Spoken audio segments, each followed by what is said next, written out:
हातापायाने पडलेल्या भेगा लपवण्यापेक्षा उपचार करून त्या बऱ्या करणे केव्हा चांगले असते. दूरदर्शन जाहिरातून भेगा बुजवणाऱ्या अनेक मलमाविषयी सातत्याने दाखवले जाते. ही मलमे उपयुक्त असतात, पण ती महाग असतात. शिवाय ती कायम वापरणे गरजेचे असते. घरात कायम ठेवता येणारी, तुलनेने स्वस्त आणि कोणत्याही अपाय न करणारे कोकम तेल या मलमाचे काम अधिक चांगल्या प्रकारे करते. आता त्वचा रोगावर काही उपचार पाहूयात. जळवात. हातापायांना भेगा. जळवात बऱ्याच वेळा उग्र रूप धारण करतो. कंड, तळहात, तळपायांची कातडी निघणे, काही वेळा रक्त येणे असे प्रकार आढळतात. त्यावर कोकम तेल गरम करून हळूवारपणे टाचेला तळव्याने लावावे.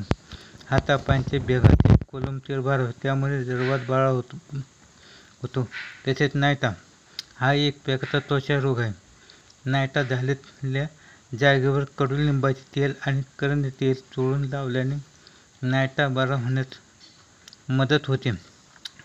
इसब. बऱ्याच जणांना इसबाचा त्रास होतो.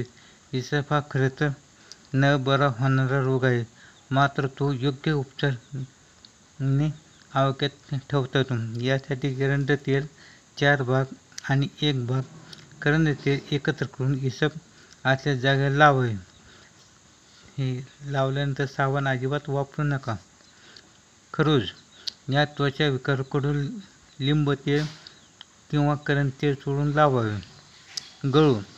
बऱ्याच वेळा सांध्याच्या ठिकाणी अथवा काख, मान, जांघ वा अन्य ठिकाणी गळू येते. गळू पिकून फुटेपर्यंत ठणक लागतो. या गळूवर शेपूची भाजी ठेचून लावावी. त्यामुळे गळू लवकर फुटते. तसेच शेंदूर व अंड्याचा पांढरा बर्क एकत्र करून लेप घातल्याने ही गळू लवकर फुटतो. त्याचा संसर्ग अन्यत्र पसरण्यासही आळा बसतो. वरील उपाय करून आपल्या आजारावर बरे करण्याचे घरगुती नैसर्गिक उपाय करून पहा व ते इतरांना शेअर करा, म्हणजे त्यांना सुद्धा या उपायाचा फायदा होईल.